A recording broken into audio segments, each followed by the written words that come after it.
Okay, we got some hot, juicy news to cover here in the Kyle Ritttenhouse trial. This is from the Kenosha County Eye. And this is interesting.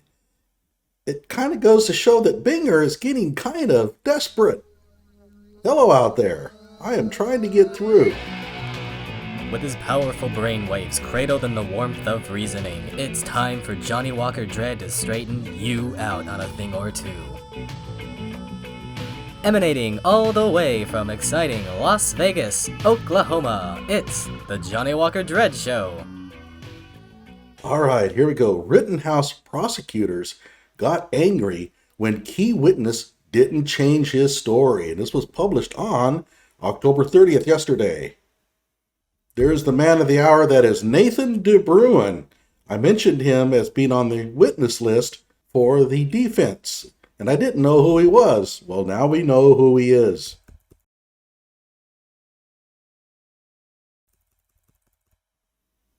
Amateur photographer found himself about 10 feet away from Anthony Huber and Gage Grosskreutz when they were shot by Kyle Ritttenhouse. Nathan DeBruin, a lifelong Kenosha resident, didn't have a dog in the fight during the Kenosha riots of 2020. He didn't pick a side. After the police-involved shooting of Jacob Blake, DeBruin said he thought Kenosha would likely be written about in history books. He wanted to document what he saw by utilizing the hobby he loves, photography. Okay, so this guy is not a protester. He's not a patriot. He's just some dude that lives in Kenosha and thought, hey, this is an opportunity to get some great photographs. He took his Sony A7 III camera and hit the streets after hearing of the shooting. He documented the rioting since August 23rd, the day Blake was shot for resisting police while armed with a knife. He photographed the multiple arsons on August 24th, and on August 25th, he took the below photo of Rittenhouse. And there's Kyle.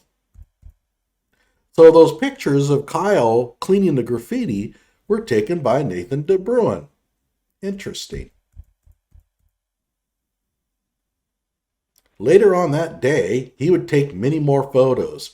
He captured photos of Joshua Zeminski, the man who shot first, Joseph Rosenbaum, convicted pedophile, and other key players.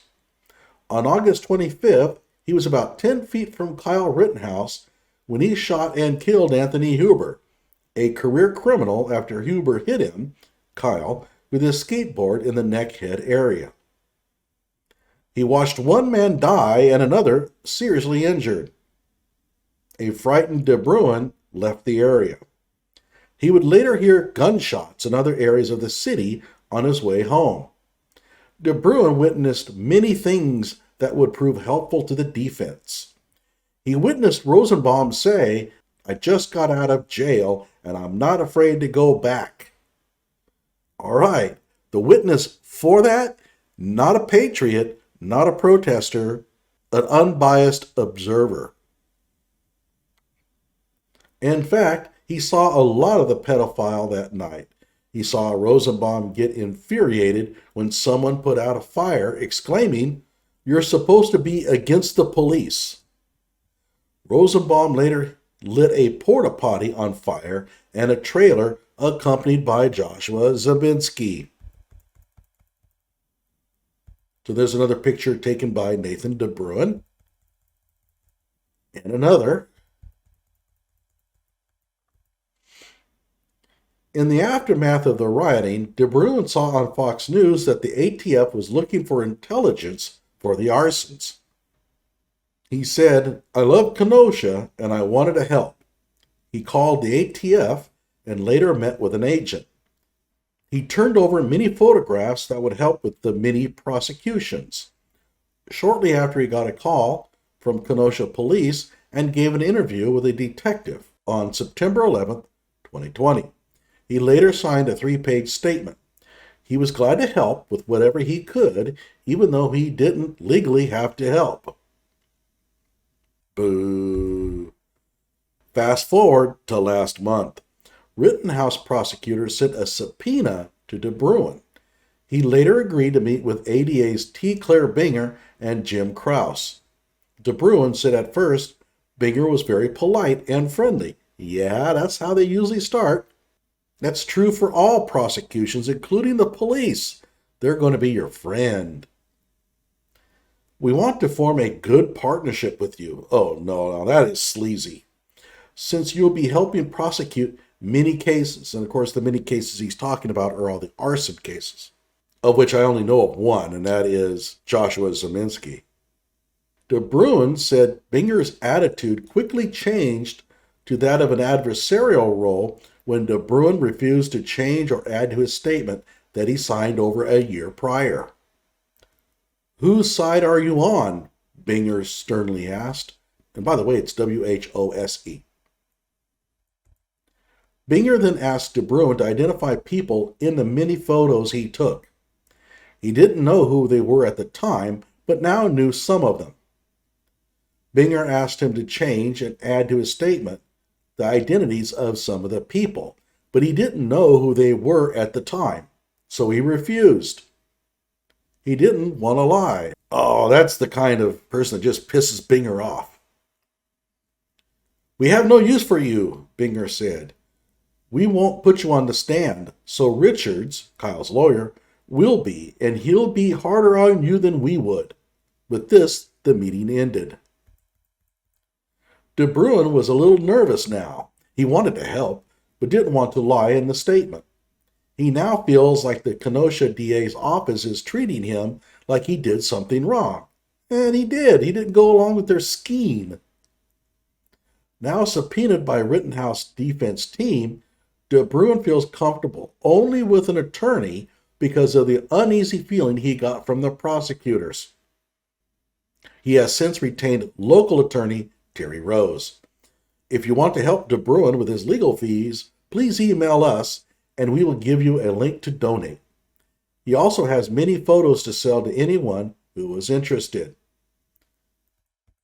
The trial hasn't even started and Binger is already acting unethically. He's been acting unethically since Kyle was arrested. Let's hope this is a fair trial. Now, here's where it gets interesting. Here's Nathan's signed statement, okay? This is the statement given by Nathan DeBruin to the police. And you bet this is going to be entered into the court proceedings. Maybe not all of it, but certainly some of it. Okay, so this is Nathan DeBruin's statement. I've been documenting since Jacob Blake was shot. I was using a Sony a7 III camera. This has video and photo capabilities. I was also using my iPhone 10 Pro. Earlier in the day of 8/25, I took a photo of people cleaning graffiti off of Reuther High School. At 12:43, I took a photo of a group cleaning. I did not know it at the time, but I later realized that Kyle Ritttenhouse was in the photo that I took at that time. On the night of 8/25, I was in several areas. I was in Civic Center Park until the police came out with their vehicles and started pushing everyone to the road at approximately 10 p.m. I went to the hill along the east wall of Reuther High School to stay away from people throwing things and the police shooting back with tear gas. Smart guy. I saw a lot of Joseph Rosenbaum this evening. I heard Rosenbaum yell, "I just got out of jail and I'm not afraid to go back." And of course, Rosenbaum didn't just get out of jail. He got out of the mental hospital. Rosenbaum appeared to be acting by himself. Wherever there was something that he could get into or be a part of the drama, he would get there. At 11:08 p.m., Joseph Rosenbaum was in the Ultimate gas station. At 11:13 p.m., there was a dumpster fire that had just been put out. Someone had run just in front of him and put out the dumpster fire with the fire extinguisher. I did not see where this dumpster came from or how it got set on fire. I believe the guy that came to put out the fire came from the Goodyear tire place. After the fire was put out, Rosenbaum got very upset. There was a huge argument between the people that had the guns and Rosenbaum. by the gas pumps at this time. Rosenbaum said to the armed group, "You're supposed to be against the police." Armed citizens replied that they were not going to let people destroy local businesses. Rosenbaum kept saying, well, I won't say it, but it's not nice. It's an NWA song, if you're curious. Over and over again. At 11:16 p.m., I took a photo of Joseph Rosenbaum at the St. James Church on the southeast end of the campus in the parking lot. At that time, he tipped over a porta potty, which then opened and spilled.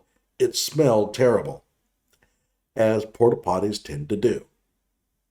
At 11:20 p.m., Rosenbaum and several others took a trailer from St. James Church. They stated, "Light the porta potty on fire." Then someone in the group said, "No, let's get the trailer." They used the trailer to block the road so the police vehicles could not proceed through. They flipped the trailer on its side in Sheridan Road. After they got the trailer, Rosenbaum took a chain and kept it for a while, swinging it around. At around 11:37 p.m., the police were getting more serious. Protesters started moving further south towards the hospital. At around 11:45 p.m., I was at around Sheridan Road and 61st Street. I heard something that sounded like a firework. Kyle started walking northbound on Sheridan Road. There was a group that was following him. I heard someone say, "You just shot someone. Stop." Two guys got really close to him. The guy with the skateboard that ended up being shot in the chest, Anthony Huber, and the medic that got shot in the arm, Gage Grosskreutz. Kyle's back was towards Anthony and Gage. Anthony and Gage were yelling at Kyle to stop. Kyle did not stop and kept going. Anthony hit threw his skateboard at Kyle first. So, there you go. We didn't know for sure. I mean, we could surmise that Anthony Huber hit Kyle with his skateboard twice. Guess what? This guy is saying, yes, that is true. Kyle took approximately 3 more steps and then fell. Anthony didn't have his skateboard at this time, and we know why. Anthony tried to jump on, subdue Kyle. Kyle turned and pointed his rifle up and shot Anthony in the chest. Anthony walked maybe 2 to 3 steps and collapsed. That's when I stepped back. I was at the corner house on the southwest corner, Sheridan Road and 61st Street at this time. I hugged the north wall of the house for cover. The incident with Kyle and Anthony was in Sheridan Road just south of his house.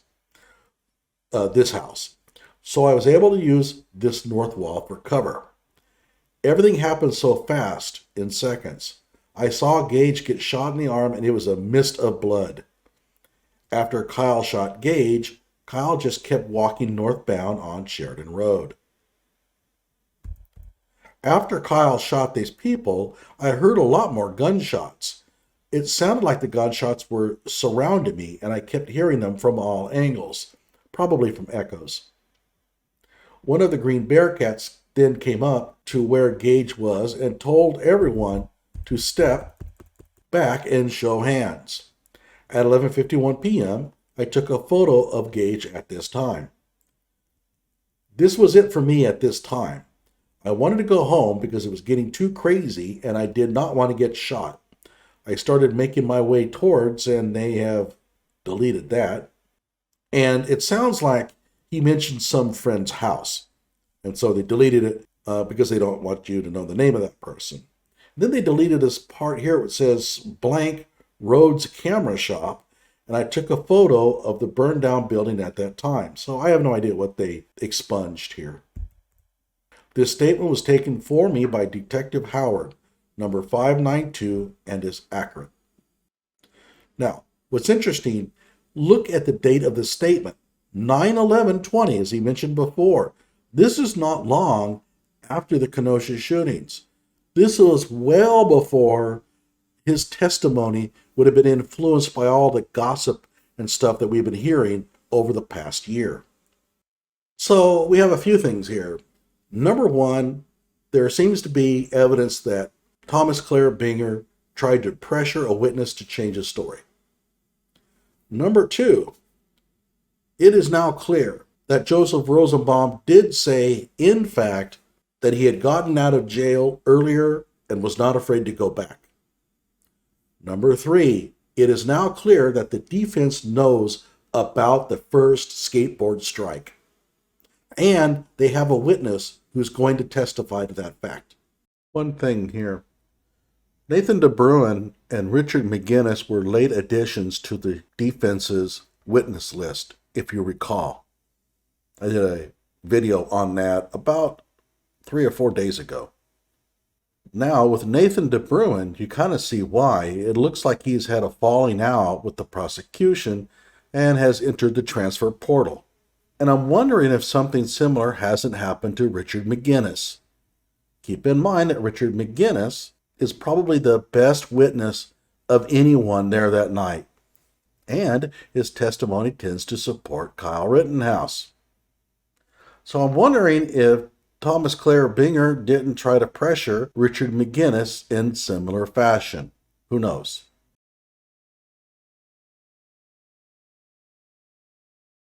Anything else that you surmised from this news article? Post it in the comments below. Like my video and subscribe to my channel. And go and subscribe to the Kenosha County Eye.